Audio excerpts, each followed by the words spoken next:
Vamos entonces en el día de hoy a tener, como decía ahorita, queremos hacer una reunión especial por el Día de los Padres, ya que aquí en Australia mañana es el Día del Padre, ¿sí o no? ¿Y qué papel más importante tienen los papás hoy en día? Y cuando hablo de papás hablo de los hombres, ¿sí? Muchos de los problemas que tiene hoy por hoy nuestra sociedad, ¿cierto?, es por el problema que se tiene por las familias disfuncionales, ¿cierto? Por falta de una madre o por falta de un padre. Lastimosamente, la mayoría de las familias disfuncionales, hay un gran porcentaje, es por falta de un papá, ¿sí? Entonces, antes de iniciar, yo los quiero invitar a que ustedes me acompañen y hagamos todos juntos una oración para entregarle al Señor este tiempo de iglesia y este tiempo de exposición de su palabra. Ahí donde está, yo le invito a que usted incline su rostro y levantemos juntos una oración al cielo. Primeramente, démosle gracias a Dios por darnos la oportunidad de poder estar hoy aquí reunidos todos como iglesia. Gracias, Señor, porque hoy se reúne tu pueblo, Señor, a escuchar tu palabra, porque estamos hambrientos y sedientos de escucharte, Señor, de que tú instruyas nuestras vidas con lo que tu palabra dice. Yo te pido de que tú tomes los corazones, Señor, de cada uno de los que están aquí presentes, Señor, y tú permitas que la palabra que se predique sea una palabra viva para ellos, mi buen Dios. Permite, Espíritu Santo de Dios, abrir nuestros entendimientos y poder comprender todo aquello que tenemos que aprender y poderlo colocar en práctica. Quédate con nosotros, Señor, en el nombre poderoso de Cristo Jesús. Amén y amén. Bueno, iglesia, para el día de hoy entonces, quiero hablar con ustedes, si me colocan ahí la diapositiva, yo quiero hablar con un tema que tiene que ver con la verdadera masculinidad. Que aunque bien vamos a hablar en gran parte del hombre, ¿sí? Yo quiero que las damas aquí presentes también tomen apunte, ¿cierto? Tomen apunte. Porque cuando son casados, es muy importante que la mujer como ayuda idónea ayude a reflejar la verdadera masculinidad bíblica en su varón, en su esposo, en su compañero de vida. Yo sé que hay muchos matrimonios que pueden estar en crisis. Y el problema de los matrimonios que están en crisis, ¿sí?, la gran mayoría es porque no han entendido los roles diseñados por Dios. No entendemos los roles que ha dejado claramente Dios en su palabra. Y por eso vemos madres cabeza de hogar y el hombre como un niño más dentro del hogar. Y muchas veces también escuchamos mujeres quejarse de su marido porque no ejerce el liderazgo que debe ejercer, no tiene el empuje que tiene que tener y muchas veces no se da cuenta que el primer obstáculo para que ese varón ejerza su liderazgo en la casa muchas veces es esa misma mujer que está quejándose. ¿Por qué? Porque muchos venimos de culturas donde no se vive un patriarcado, sino que se vive un matriarcado, ¿cierto? Donde se dice lo que la mujer diga y la mujer juega un papel muy importante. Vuelvo y digo, aquí yo no voy a hablar de machismo ni feminismo. Vamos a hablar de lo que dice la palabra de Dios. Amén. En el día de hoy entonces vamos a hablar acerca de la verdadera masculinidad. Y es necesario entonces que nosotros entendamos que es necesario que nosotros hablemos de cuál es el rol del varón en esta sociedad. Porque si nosotros somos conscientes, hoy por hoy la masculinidad está bajo ataque. Los roles tanto del hombre como de la mujer están bajo ataque. Hoy hay muchos factores, ¿cierto? Como el avance del feminismo, como el avance de la ideología de género, como el avance de una agenda del movimiento LGTB, ¿cierto? Y más números, que han creado confusión sin precedentes en nuestra sociedad. Hoy por hoy para nosotros en la calle es a veces difícil poder identificar si alguien es un hombre o es una mujer. Porque ¿qué es lo que está buscando hoy por hoy los nuevos roles o las nuevas tendencias? ¿Cierto? Es de que el hombre no se identifique como hombre y la mujer no se identifique como mujer. Por eso es cuando miramos acerca de cuando miramos acerca de cómo se le hace la pregunta a la gente, ¿cómo se identifica usted? ¿Cierto? Hoy por hoy no hay dos géneros. No es hombre y mujer, sino que hay una gran cantidad de géneros. Entonces nosotros podemos entender que hoy por hoy entonces estamos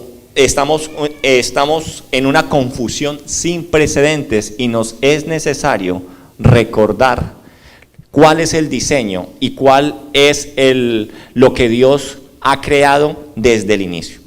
Para iniciar, yo los quiero invitar a que vayamos a la palabra de Dios, a Primera de Corintios, lo que está ahí escrito, 16. Primera de Corintios 16, y vamos a leer los versículos 13 y 14. Y aquí entonces la palabra de Dios nos va a estar hablando acerca de lo que Pablo le está hablando a esta iglesia de Corinto. Pablo le está diciendo a esta iglesia de Corinto, le está diciendo: velad, estad firmes en la fe, portaos varonilmente y esforzados. Todas vuestras cosas sean hechas con amor. Cuando nosotros, volvete al 13, cuando nosotros leemos entonces en nuestra Biblia, esta que es versión Reina Valera, esta que la Reina Valera traduce como portaos varonilmente y esforzados, ¿cierto?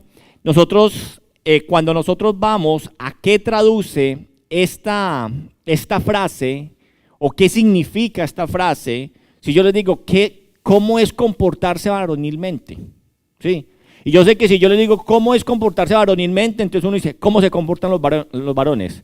Hablan duro, son toscos, son torpes, son de decisiones sin pensar muchas veces. Y muchas veces eso es lo que el mundo entiende. Pero yo quiero que usted y yo nos vayamos a qué era lo que Pablo le quería decir a esta iglesia. ¿Qué era lo que Pablo les estaba diciendo? Que velaran, que estuvieran firmes en la fe y que se portaran varonilmente y esforzados. Cuando nosotros entonces vamos a la raíz griega de lo que es portaos varonilmente y esforzados, cuando Pablo está usando esta frase, en realidad lo que encontramos en el original es una sola palabra, y esa palabra es andros, que significa varón. Eso es lo que Pablo está haciendo. Pablo está diciendo que vivamos y actuemos como hombres. Eso les está diciendo Pablo en este versículo. Y si somos conscientes, cuando nosotros leemos este versículo 13, este no es un consejo que Pablo les está dando a la iglesia. Es un mandamiento por la forma en cómo está escrito. Él les está dando una orden de que velen, que estén firmes y que se porten de una manera. Entonces, esto no es un consejo, esto es un mandamiento inspirado por el Espíritu Santo de Dios a través de la vida de Pablo para esta iglesia. Así que Dios está diciendo que nos portemos como hombres, pero la gran pregunta que nosotros nos tenemos que hacer es: ¿qué significa portarse como hombres? Y yo les hago esa pregunta hoy aquí a ustedes, varones. ¿Qué es comportarse como hombres? Para ustedes, ¿qué es ser un hombre hoy en día? Y las mujeres también. Pregúntense, ¿ustedes quieren para su vida un hombre? ¿Y qué es la definición de hombre para ustedes? Porque muchas veces la definición de hombre para una mujer es como lo que está de moda, ¿sí? Que se vista así, que actúe así, que camine así, que tenga el pecho así, que sea musculoso así, ¿cierto? Y muchas veces nos quedamos con la definición que el mundo está dando. Entonces, ¿qué significa portarse como hombre? ¿Qué distingue a un hombre de una mujer? Porque hoy el mundo nos quiere enredar ese rol, ¿sí? Hoy nos quieren enredar ese rol. Y también yo quiero que usted y yo nos hagamos unas preguntas. ¿Cuáles son las tareas distintivas de un verdadero hombre bíblico?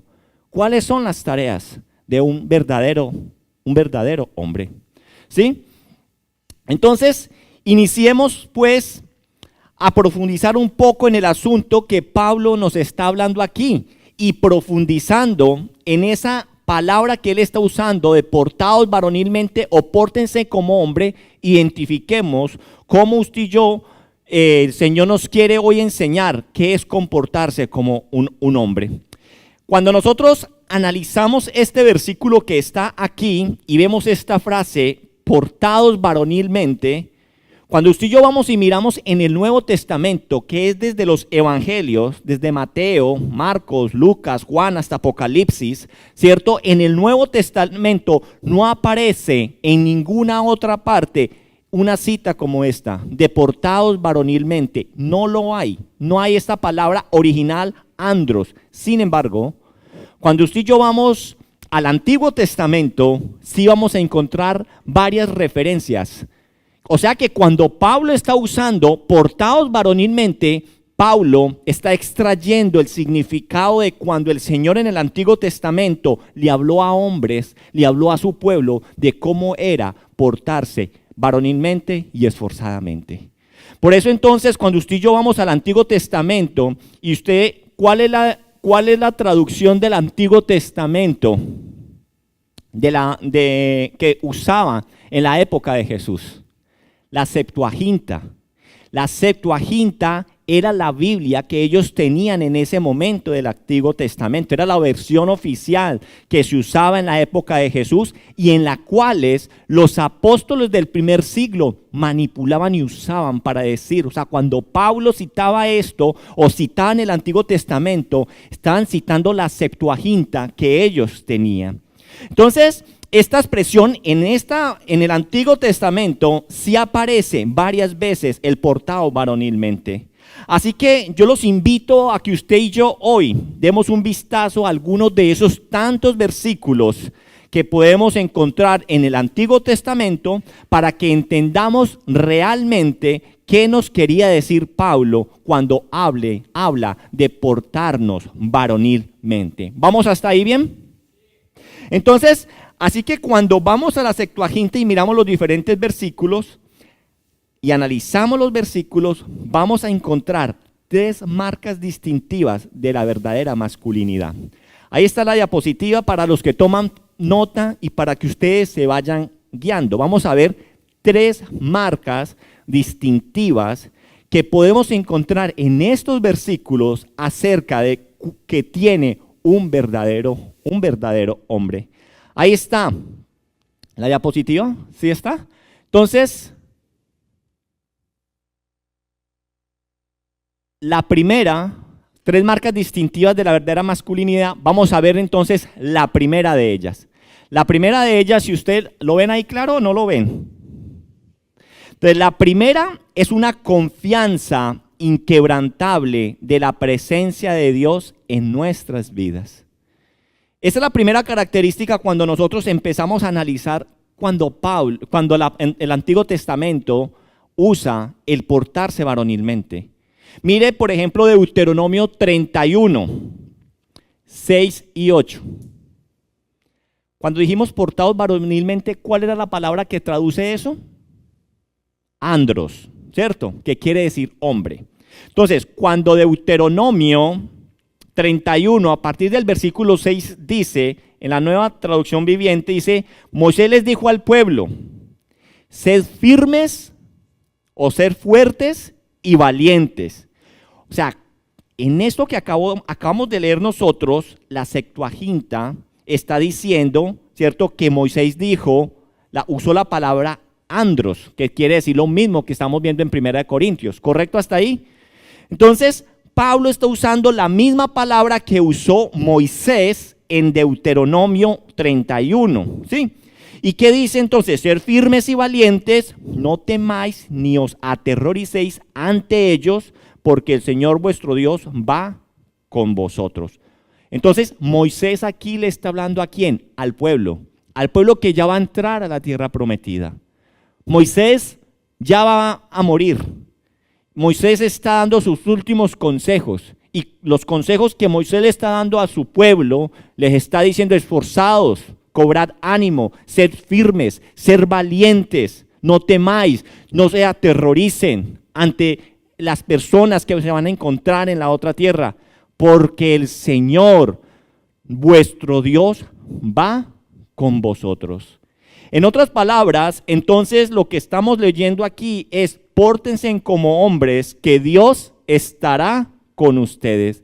Dios les está diciendo entonces: ustedes van a una tierra donde pueden encontrar mucho peligro, pero no teman, yo estaré aquí, yo estaré ahí. Entonces, la primera es una confianza inquebrantable de la presencia de Dios en nuestras vidas.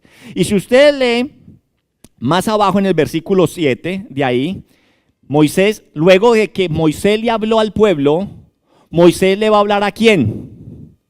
A Josué. Ahí dice: y llamó Moisés a Josué y le dijo en presencia de todo Israel: esfuérzate y anímate. ¿Sí? Esfuérzate y anímate, porque tú entrarás con este pueblo a la tierra que juró Jehová a tus padres que les daría. Y tú le harás heredar. Versículo 8, o con el versículo 8. Y dice: y Jehová va delante de ti, Él estará contigo, no te dejará ni te desamparará, no temas ni te intimides. Nuevamente vemos entonces esa característica cuando Moisés lo usaba, cuando decía pórtese varonilmente, le está diciendo pórtese varonilmente. ¿Por qué? Porque Dios estará contigo. Dios estará contigo. Y en el versículo 23 de este mismo capítulo, usted puede ver, aquí puede ver lo que dice, y dio orden a Josué hijo de Nun y dijo: esfuérzate y anímate, pues tú introducirás a los hijos de Israel en esta tierra que les juré, y yo estaré contigo. Entonces, la valentía masculina, en ese comportarse varonilmente del cual nos está hablando la palabra de Dios, surge una confianza inquebrantable de esa promesa que Dios le está dando al pueblo y a Josué: yo estaré contigo. No es una disposición natural o temperamental, sino una seguridad de saber quién es primeramente Dios y que Él estará con nosotros. Es importante, porque una cosa es que le prometa: yo voy a estar contigo, pero ¿quién va a estar conmigo? Aquel que todo lo puede. O sea, hay que conocer ese Dios que está prometiendo que va a estar con nosotros. Es un hombre entonces, cuando nosotros entendemos este concepto de la presencia, de que yo estaré contigo, esta primera característica es un hombre que sabe que hay peligros, es un hombre que sabe que hay riesgos, es un hombre que sabe que hay dificultades, pero a pesar de todo esto, decide actuar como un hombre valiente, pues reconoce la presencia de Dios en sus vidas. Este hombre bíblico actúa como un hombre porque él conoce a Dios. Este hombre bíblico sabe quién es Dios. Y esto va muy contrario a lo que este mundo conoce como hombre. Va muy contrario, porque nosotros tenemos que, no sé si usted había asociado algún día, de que esa masculinidad va asociada a que Dios está con nosotros. Por eso digo que esto va muy contrario a lo que el mundo nos ha enseñado. Entonces, la primera característica es entender o tener una confianza de que Dios está con nosotros. Vamos a ver la segunda marca. Y la segunda marca es la confianza y la seguridad que estamos haciendo la voluntad de Dios. Esa es otra característica de un hombre. Cuando dice pórtese varonilmente, es confiar que Dios está conmigo, y segundo, es la seguridad de que estamos haciendo la voluntad de Dios. En Josué, cuando usted se va al libro de Josué, en el capítulo 1, y usted lee allí los versículos 7 en adelante, allí Josué 1, a partir del 7, dice, Dios le dice a Josué: esfuérzate y sé valiente. Le está diciendo, aquí el Señor, Dios le está diciendo a Josué: esfuérzate y sé valiente. Nuevamente, cuando se va al griego, aparece la misma palabra. Sí, lo mismo que estamos encontrando en 1 Corintios 16:13, que es andros. Y dice: esfuérzate y sé valiente, para cuidar de hacer conforme a toda la ley que mi siervo Moisés te mandó.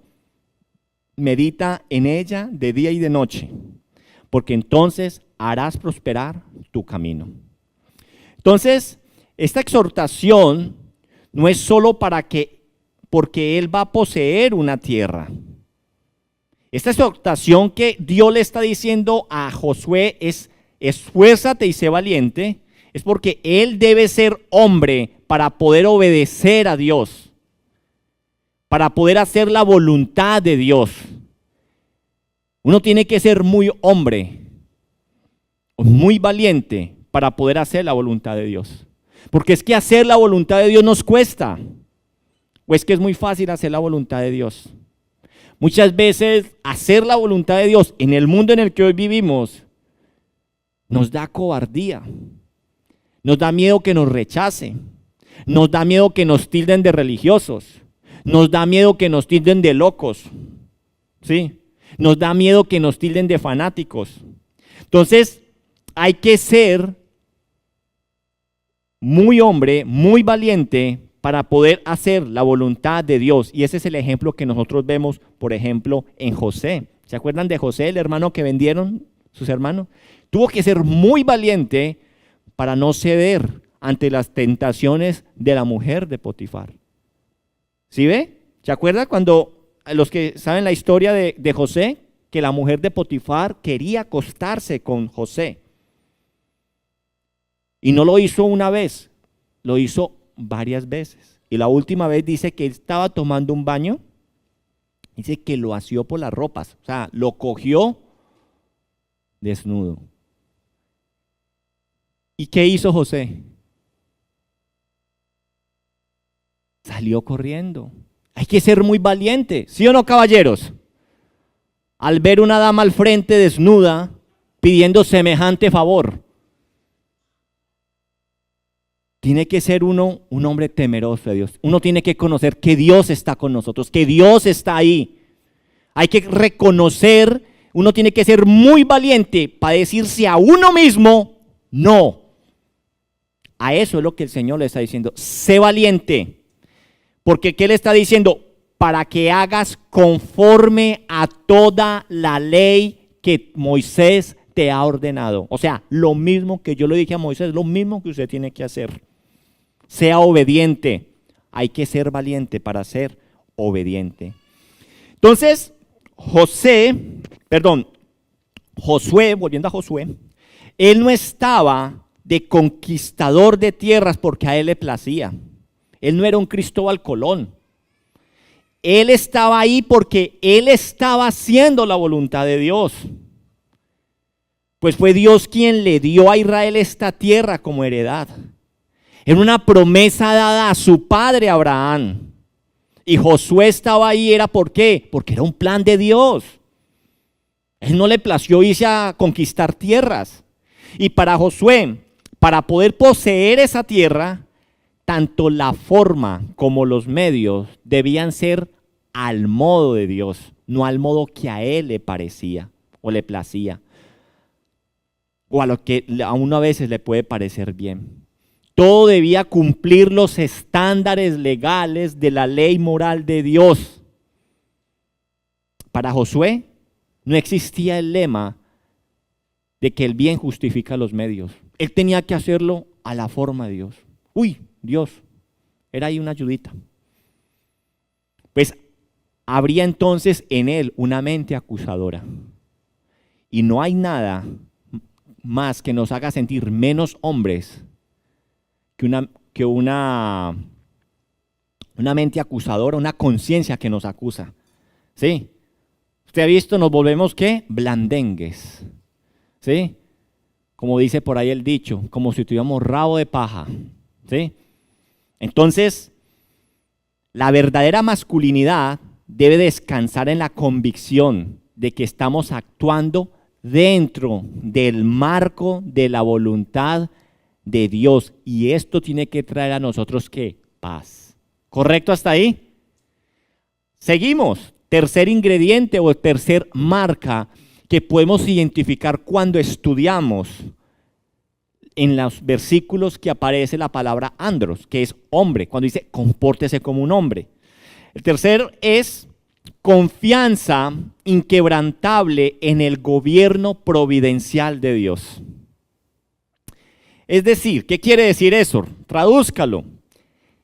Que debemos entender que Él está en control y llevará a cabo los planes para la gloria de su nombre y el bien de su pueblo.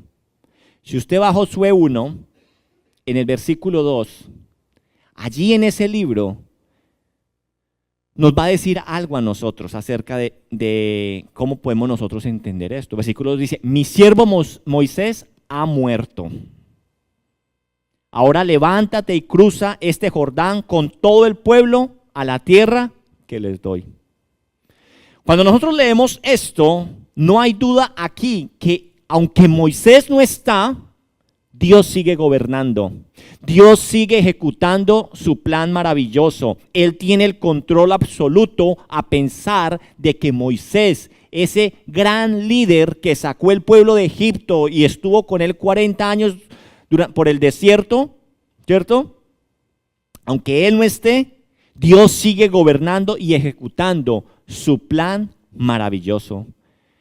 Ellos tenían que cumplir el plan, ellos maravilloso de Dios. ¿Y cuál era el plan? Ellos tenían que pelear, pero ya Dios les había garantizado la victoria. ¿Qué dice Deuteronomio 11, 24? Si quieren no lo busquemos, pero allí en este versículo de Deuteronomio 11, 24, allí está la promesa donde dice que todo lo que pisare vuestros pies, Dios lo va a dar. Ellos lo único que tenían que hacer era ¿qué? Obedecer el plan maravilloso de Dios. Entonces, nuestra responsabilidad es hacer lo que sabemos que tenemos que hacer, dejando los resultados en las manos de Dios. No se preocupe usted por los resultados. Un verdadero hombre obedece porque entiende que el plan maravilloso de Dios está ¿qué? Está en marcha. Dios sigue gobernando, ¿sí? Entonces, en vez de tirar la toalla cuando llegan las dificultades, la verdadera masculinidad descansa en el hecho en que Dios usará nuestro esfuerzo como Él quiere. ¿Y cuál es nuestra parte? ¿Cuál es nuestra parte? Lo que Él está diciendo. Pórtese varonilmente, sea esforzado y valiente, sea hombre. Ese es nuestro papel.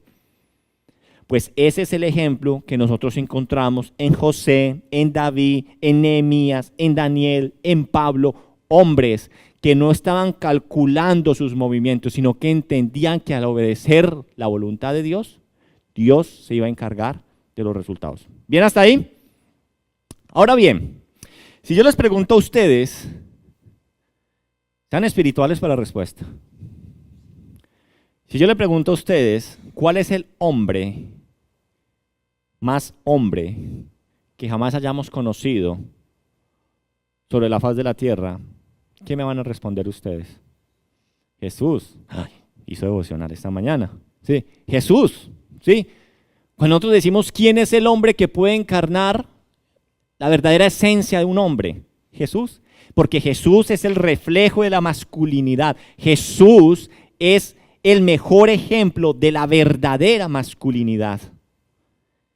Así que si vamos entendiendo hasta este punto y teniendo en cuenta el ejemplo de Jesús, que es nuestro reflejo de la verdadera masculinidad, lo primero que nosotros tenemos que entender es que la verdadera masculinidad no se construye en un gimnasio. Damas, no se dejen impresionar por un cuerpo musculoso. Y hombres, no crean que usted se va a ver más hombre porque es musculoso, o porque fuma, o porque grita, o porque escupe, o porque es cada vez más tosco o atarbán. Eso no te hace hombre. La esencia no tiene que ver con la fuerza, no tiene que ver con nuestros músculos, ni con nuestra forma de vestir, ni como yo me peine, ni en mi forma de caminar, que a veces creemos que es con la forma de caminar.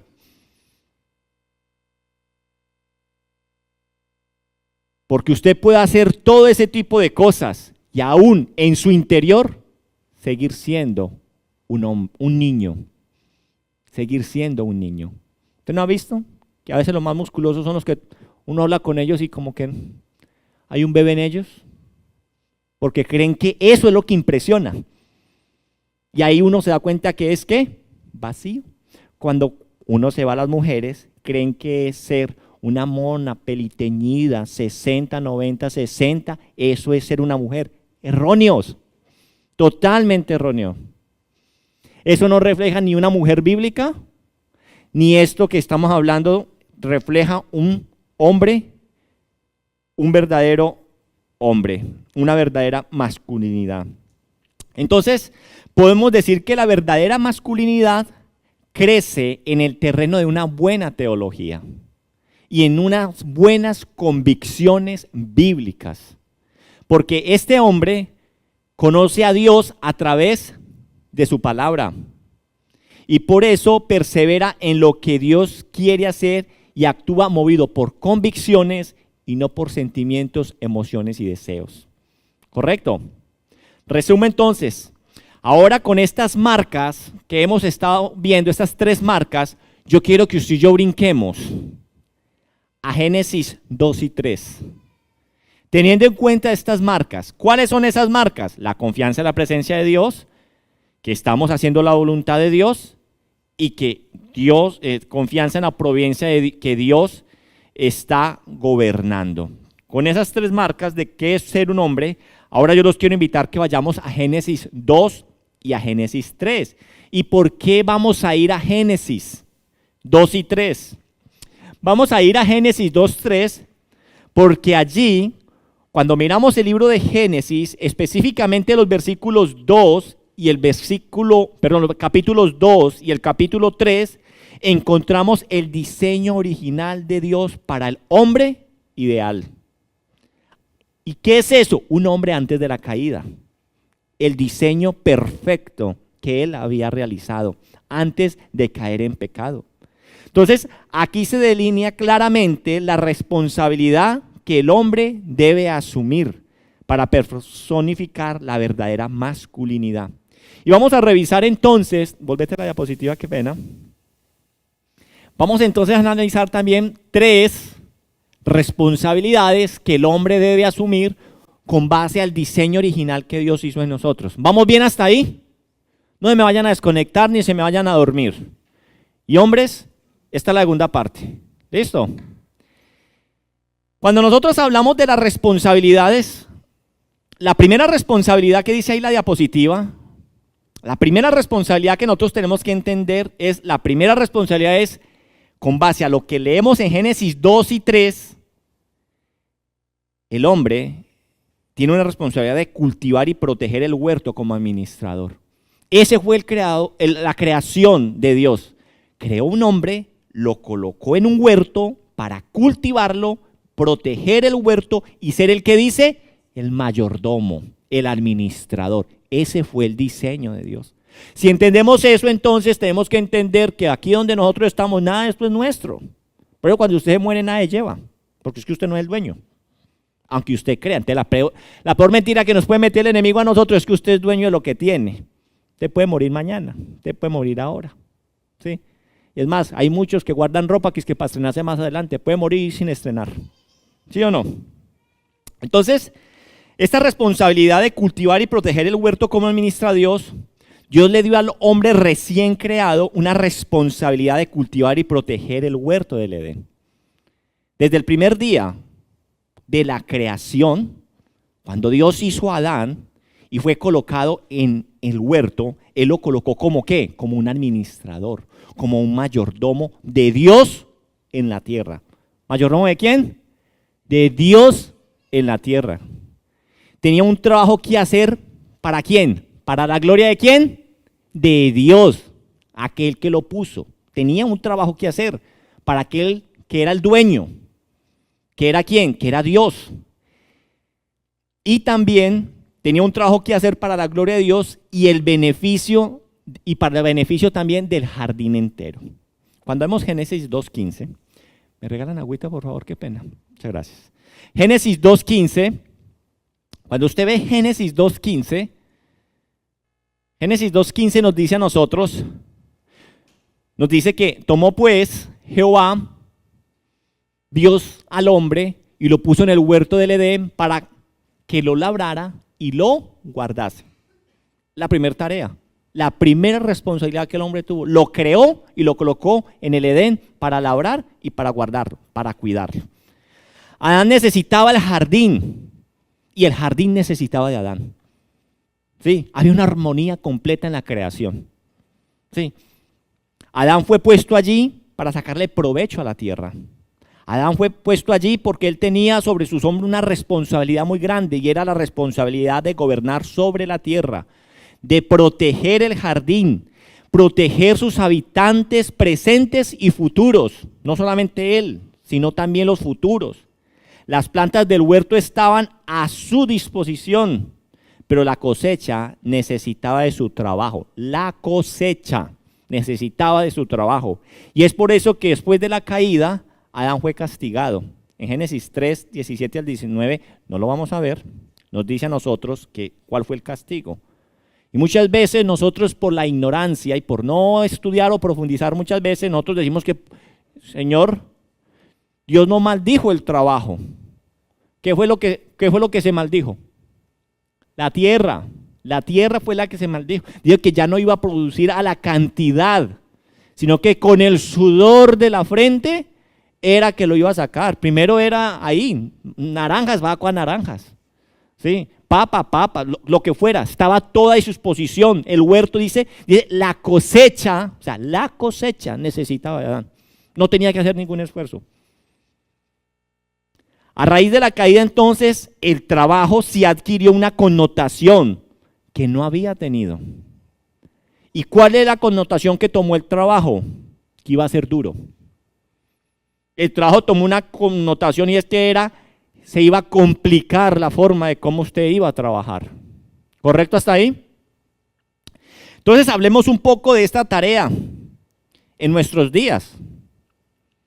Y yo les digo a ustedes, si yo acá hago ya un censo en medio de ustedes y les digo, ¿usted es feliz con el trabajo que tiene? Con sus caras tengo respuestas. ¿Sí o no? ¿Usted es feliz con el trabajo? No importa qué trabajo nosotros tengamos. Siempre vamos a estar muchas veces insatisfechos o contentos por un tiempo. Siempre nos va, ¿por qué? Porque siempre nos va a costar hacer. No importa que a usted le toque trabajar con un trapero, le toque trabajar con un asadón, le toque trabajar con un computador, con un cuchillo en una cocina, no de matón, en una cocina, sí. Eso siempre va a traer trabajo. Sí, no crea que porque usted trabaja sentado en un computador relajado. Pregúntele a un ingeniero de sistemas. Sí. Entonces, no importa qué trabajo nosotros tengamos, siempre nos va a costar hacerlo. Porque, ¿saben por qué? No es por su jefe, no es por la empresa en la que usted trabaja, no es porque es muy chichipata o muy chichipato el jefe. No, señores, el trabajo nos va a costar a nosotros hacerlo siempre. ¿Y saben por qué? Porque Dios lo decretó. Porque Él dijo que con el sudor de su frente obtendríamos las cosas. Es que un decreto de Dios, Dios lo decretó. Sí. Miremos a nuestro alrededor entonces, como les digo yo a ustedes, ¿cuántos de ustedes están frustrados con sus trabajos? ¿Cuántos por las mañanas se levantan y dicen, ay, qué alegría, me voy a trabajar? O sale el viernes y usted dice, ¿y cuándo era lunes para volver? No quieren trabajar, son insatisfechos. Están hastiados, no disfrutan lo que hacen. Entonces, ¿qué es lo que uno dice? No, yo lo que necesito es ser mi propio jefe. Yo lo que necesito es tener mi propio negocio. Pues yo le quiero dar 2 secretos con respecto al contentamiento laboral. ¿Sí? Pues si bien nos va a causar problemas, nosotros tenemos que entender 2 cosas. Que aunque sea con sudor, usted tiene que, cuando nosotros aplicamos estos 2 secretos, el trabajo se nos va a hacer mucho más llevadero. El primer secreto que tenemos que tener es redefine tu ambición. Redefine cuál es la ambición que te mueve o el motivo, cuál es el motor que te mueve para usted ir a trabajar. Respóndase usted. ¿Usted por qué trabaja? Muchos dirán para renovar la visa, muchos dicen para sostener mi familia, otros dirán para tener platica, para tener ahorros, para comprarme esto, para comprarme lo otro, ¿sí? Entonces yo les digo, cuando nosotros redefinimos nuestra ambición y nosotros entendemos que nuestra ambición debe ser para agradar a Dios en todo lo que hacemos y entender que con nuestro trabajo vamos a obtener lo que necesitamos, más no lo que queremos. Dios a usted le va a dar lo que usted necesita, no siempre lo que usted quiere. Porque muchas veces lo que hay en tu corazón es egoísmo. Porque yo sé que usted muchas veces se compara, ve, y este lleva más tiempo acá y mira, ya te compró carrito y yo todavía no he comprado carrito. Yo quiero tener otro para poder comprarme un mejor carro. Entonces, ¿cuál es su ambición? ¿Sí? ¿Cuál es su ambición? Mire, nosotros tenemos que entender que nosotros con nuestro trabajo, Dios nos da el trabajo y Dios nos va a dar lo que necesitamos, más no lo que nosotros queremos. 1 Timoteo, ese sí búsquelo, 1 Timoteo 6:8. 1 Timoteo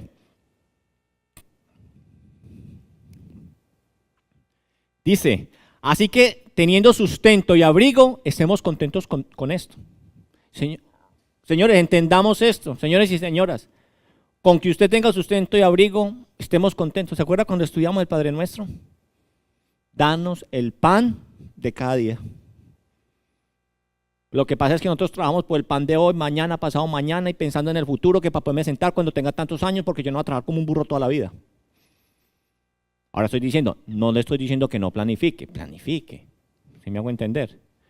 Pero con que usted y yo tengamos sustento y abrigo, Dios está cumpliendo su parte. Estemos contentos con eso. Segundo secreto es, antes de eso, entonces su ambición, antes de pasar al segundo punto, entonces su ambición no puede ser hacerse rico. Muchas veces no disfrutamos nuestro trabajo porque tenemos no una ambición para la gloria de Dios, sino una ambición para convertir, ¿qué? Para hacer plata, para conseguir plata, para volverme rico. Y acá dice, antes, ¿cuál es el problema con los ricos? No, acá no hay problema con los ricos. El problema es lo que la plata hace en el corazón del ser humano. ¿Sí? Y hay ricos que literalmente la plata pasa por el bolsillo y no por su corazón. Dice, no, es que si yo tuviera plata yo no fuera así. Dele poder a una persona y descubrirás cuál es el corazón que verdaderamente hay. Muchas veces cuando nosotros hablamos de los políticos, nosotros casi que cuadramos el país entero. ¿Sí? Pero ¿cómo se comporta usted en lo que a usted le corresponde a la ley? ¿Cómo hace usted los taxes? Cuando usted se monta el tren siempre pasa la Mikey. Y si usted en eso está fallando, yo le digo que cuando usted tenga un puesto bien alto y usted pueda ejecutar a su favor, hacer política a su favor, indudablemente usted se va a beneficiar y la carretera de doble calzada va a pasar al frente de su... Nuestra ambición tiene que ser para la gloria de Dios. Otro, redefinir quién es nuestro jefe para que usted encuentre contentamiento en el trabajo. Es el jefe que necesita usted no es el jefe que usted necesita. Porque muchas veces dice, es que yo necesito ser mi propio jefe. Usted tiene que entender que no hay ningún otro mejor jefe que usted pueda tener que Dios mismo. Y no es malo que usted quiera ser su propio jefe, pero entienda que así usted sea su propio jefe, hay alguien por encima de usted. ¿Y es quién? Dios. ¿Correcto? Entonces, con respecto a este primer punto de cultivar y proteger, entonces, esta responsabilidad de cultivar y proteger el huerto no se queda solamente allí en el Edén. Eso trasciende a nuestros días. Varones, es su responsabilidad cultivar y proteger, ¿qué? Su hogar. ¿Usted se preocupa por ingresar a su hogar? ¿Usted se preocupa por ser un hombre proveedor para su hogar? ¿O es usted de los que se relaja porque su mujer tiene muy buen salario?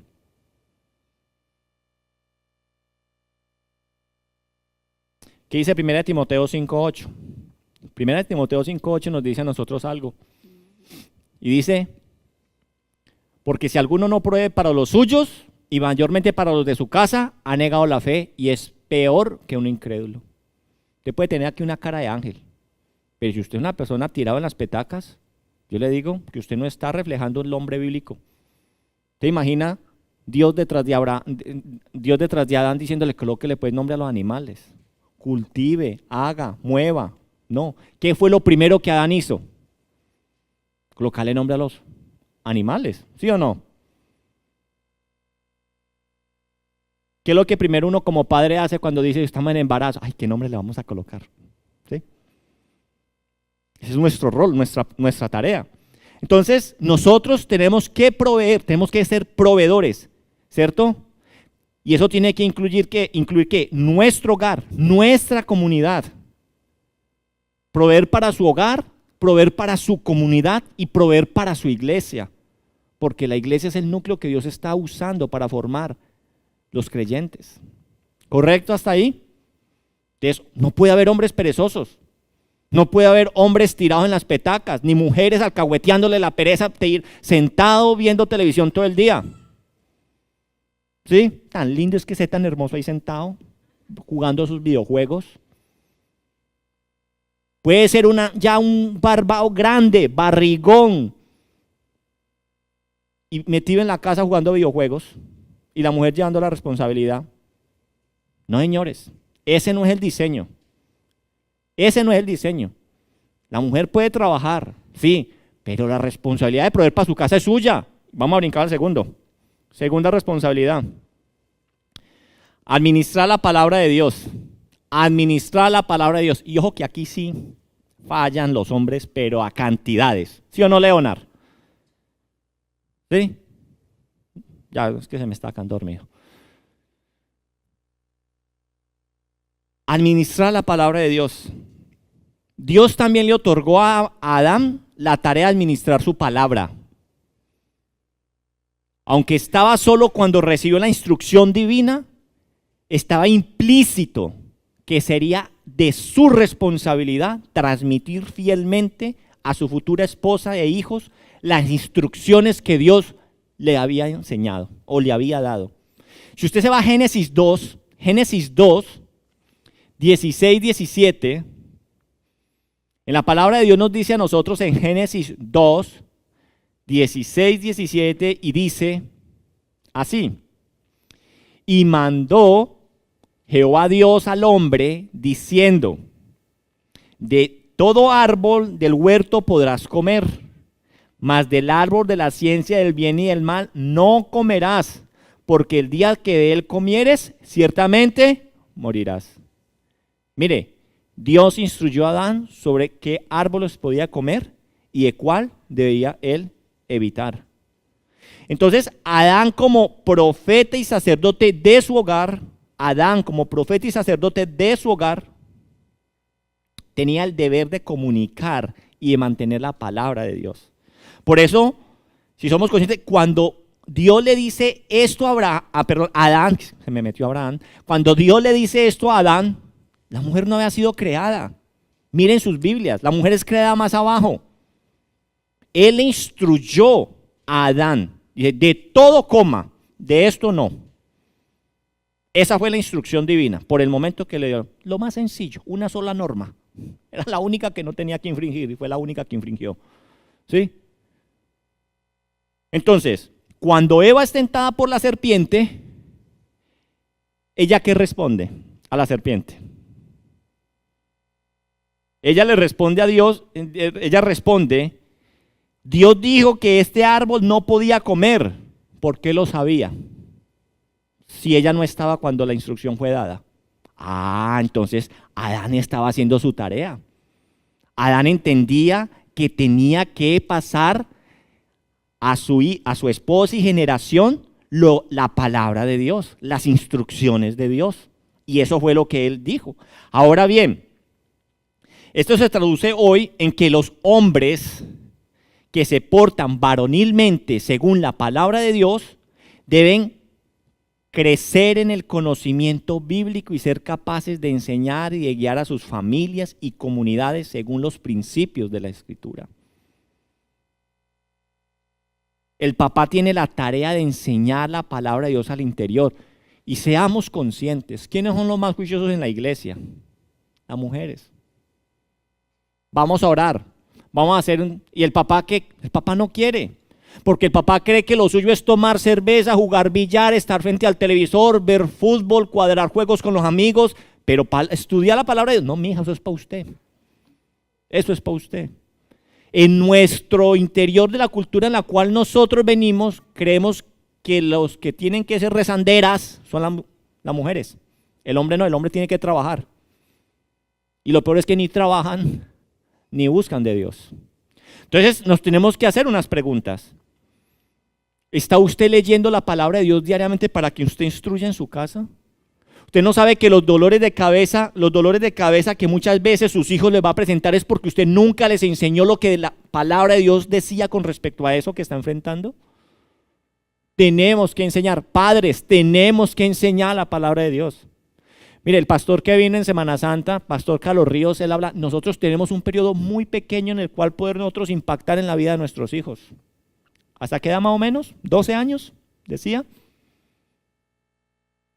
Y pueden ser muy enseñables como a partir de los 5, 4, 5, o sea, son como casi 6, 7 años donde usted puede dejar una huella. Pero ¿qué estamos haciendo? Nada. Nada. ¿Ora usted con sus hijos en la casa? ¿Ora, enseña usted, instruye lo que usted está aprendiendo acá? ¿Lo practican en su casa? Esto no es un asunto de personalidades. No, es que yo para eso, la verdad, yo no sirvo. No, es que esto no es un asunto de personalidades. Esto es un asunto de prioridades. O usted le saca tiempo para aprender y conocer de Dios para enseñarse a su hijo, o usted saca tiempo para ver Netflix. ¿Sí o no? Y muchas veces vemos el ejemplo de ¿quién? De Marta y María. Marta y María, ¿cierto? Que estamos más pendientes de lo urgente y dejando de un lado ¿qué? Lo prioritario, que es velar por nuestras familias. La tercera responsabilidad es gobernar la familia. Ahora yo les pregunto, ¿quién gobierna en su casa? ¿Quién manda en su casa? Qué buena pregunta, ¿no? ¿Quién manda en su casa? Respóndase usted, ¿quién manda en su casa? Los casados. Eso, lo que yo obedezca. En mi casa se hace lo que yo obedezca. Pues yo traje ahí una sombrillita de lo más de linda que refleja cuál es el diseño de Dios. ¿Sí? El gobierno de la familia recae sobre el hombre. Y eso aquí no es de machismo ni feminismo. La palabra de Dios desde el Génesis nos habla a nosotros cuáles son las responsabilidades. ¿Y cuándo cayó el ser humano? La caída se produce cuando Adán deja el liderazgo de su casa en manos de su mujer. Oigan eso, señores. Y ojo que no quiero que malinterpreten esto. Y ojo que aquí esto es muy importante porque muchas veces mujeres no dejan que su esposo gobierne su hogar. A veces es que yo quiero que él tome las riendas, que tome decisiones por sí solo. Pero hasta usted le dice qué calcetines tiene que colocarse. Usted le tiene que decir, mi amorcito, esos boxers están rotos. O sea, no es capaz ni siquiera de poder sacar esa decisión. ¿Sí? No gobernamos y no estamos interesados en gobernar. Entonces, este liderazgo se evidencia, este liderazgo del cual Dios, el diseño de él, se evidencia en cómo Dios responsabilizó ¿a quién? A Adán. Incluso aunque Eva fue la que primero cayó. Génesis 3, 8.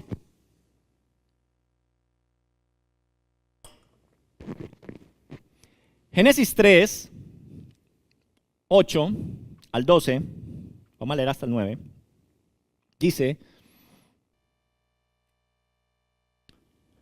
cuando soplaba la brisa fresca de la tarde, el hombre y su esposa oyeron al Señor Dios caminar por el huerto. Así que se escondieron del Señor entre los árboles. Todavía estoy en el 8. Sí, bueno, 9. Entonces el Señor Dios llamó ¿a quién? Adán. Llamó al hombre y le dijo, ¿dónde estás tú? Entonces, cuando se produce el pecado original, Dios llama a rendir cuentas ¿a quién? A Adán. Mas Jehová Dios llamó al hombre y le dijo, ¿dónde estás tú? A pesar de que Eva fue la primera en ser tentada y comer del fruto, Adán fue el señalado como responsable de la caída de su hogar.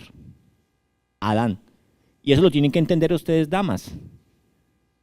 Los hombres, sus esposos, son los que tienen que dar respuesta delante de Dios por ustedes. Ese es el diseño de Dios. No pelee, no pelee. Ay, pero ¿por qué? No, ese es el diseño de Dios. Que a veces nos colocamos a pelear ese tipo de cosas. Y ahí es donde sale el feminismo y donde sale que esto, que es que eso no debe ser así, estereotipos y toda la cosa.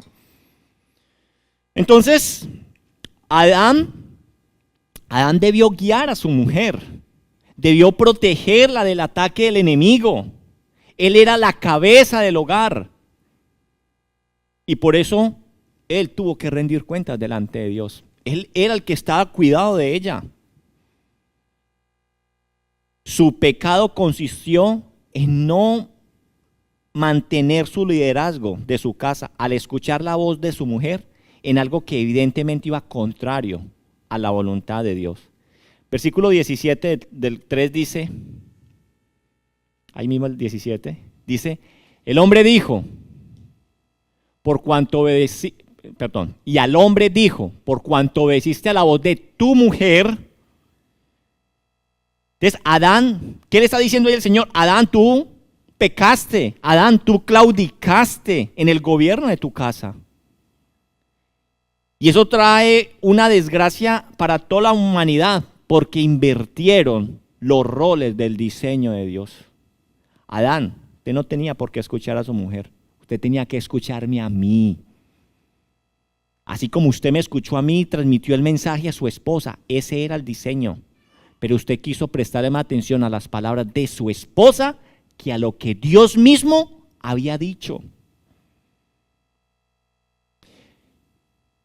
Y ojo con esto, porque es que yo escucho muchos hombres que a mí me da tristeza a veces cuando dicen lo que la jefa diga. O el otro que dice, a happy wife, happy life. Qué triste eso, señores. Y muchas veces por tener una mujer contenta, usted va en contra de las cosas que Dios manda en su palabra. Y sépale que eso no trae bendición, aunque tenga a su mujer contenta. Y aunque usted de pronto tenga una recompensa en la cama después, pero eso no es el propósito de Dios. Nosotros tenemos que entender que estamos llamados a cuidar a nuestras esposas, cuidar a nuestros hijos. Ahora, tranquilas, señoras. Esto no quiere decir que la mujer no puede pensar. Esto no quiere decir que la mujer no puede, que la mujer tiene que ser anulada o que las mujeres se tienen que someter a todo lo del varón. Así como el hombre tiene que escuchar a Dios primero que a su mujer, ¿sí? La mujer, si el hombre va en contra de las cosas que Dios manda en la palabra de Dios, puede rechazarlas. Porque primero está el agrado de ¿quién? Delante de Dios. Entonces, el Señor, cuando diseñó la mujer, Él la sacó ¿de dónde? De un costado, para que estuviera al lado de ella, para que le ayudara, para que fueran más fuertes los dos, para que fuera la ayuda idónea. Y tienen que entender, mujeres, que sumisa no quiere decir muda. ¿Sí? Sean sabias, sean prudentes. ¿Qué dice Proverbios 31? ¿Cierto? Proverbios 31. Mujer sabia, ¿quién la hallará? ¿Sí? Y hay una descripción maravillosa de cuál debe ser el papel. Y lo último que dice ese papel es, cállese, obedezca, no haga nada, mejor dicho, lo que su marido quiera hacer con usted. Eso no es lo que dice Proverbios 31. Ni es lo que el Señor nos muestra a nosotros en la palabra de Dios. Pero la palabra claramente nos muestra a nosotros que nosotros como hombres tenemos que saber gobernar. A Dios le plació colocarle los pantalones al hombre y no a la mujer. Tenemos que entender eso. No se ponga usted a pelear. Si quiere, cuando usted esté en la presencia de Dios, usted le pregunta por qué. ¿Sí me hago entender? Pero ese fue el diseño que él hizo. Entonces, la sociedad urge de hombres con estas características y que ejecuten estos roles. Hombres que entiendan que Dios está con ellos. Hombres que entiendan que Dios está gobernando. Hombres que entiendan que Dios está ejecutando un plan maravilloso. Hombres que entiendan que deben de ser administradores y mayordomos. Hombres que entiendan que deben ministrar la palabra de Dios. Y hombres que entiendan que tienen que gobernar su casa. Hombres, de verdad, yo les insto en el amor de Cristo Jesús. Ocupen su rol dentro del matrimonio. No seamos pasivos, porque a cada espacio que usted y yo dejemos, eso sí tiene muy bien la mujer. Lo ocupa la mujer. Si usted no provee para sus hijos, tranquilo que no van a morir de hambre. Las mujeres lo van a tomar. Restauremos los roles. Si esto está pasando en su hogar, restáurelo al diseño de Dios. Es la única forma de poder funcionar un matrimonio. Hoy los matrimonios fracasan es porque no funcionan con el diseño de Dios. Respete a su marido y varones, traten a sus esposas como vaso más frágil. Ámenlas, respétenlas, ¿sí? Porque eso es lo que Dios nos está hablando. Concluyo con lo siguiente, diapositiva. Dios mío, eso no lo veo ni yo. Yo los leo. Bueno, es que de acá está mejor. Nuestra generación necesita urgentemente hombres que asuman el liderazgo de una familia, que estén dispuestos a servir en su iglesia, que no tiren la toalla ante cualquier dificultad, que no hagan un berrinche, ¿cierto? Que no cuando no se hace lo que ellos quieren. Hombres que estén dispuestos a comportarse como hombres también allí afuera, a mantener y defender sus convicciones en una sociedad cada vez más agresiva y secularizada. Señores, Josué 1:9 dice, sé fuerte y valientes, compórtese como hombre, no teman ni se acobarden, porque el Señor tu Dios estará contigo en todo lo que quiera, a donde quiera que ustedes vayan. El Señor está con nosotros. Él quiere bendecirnos a nosotros y quiere bendecir los hogares que trabajen conforme a los roles que Él diseñó en la creación en Génesis 2 y 3. Amén. Yo los invito entonces que nos coloquemos en pie y oremos.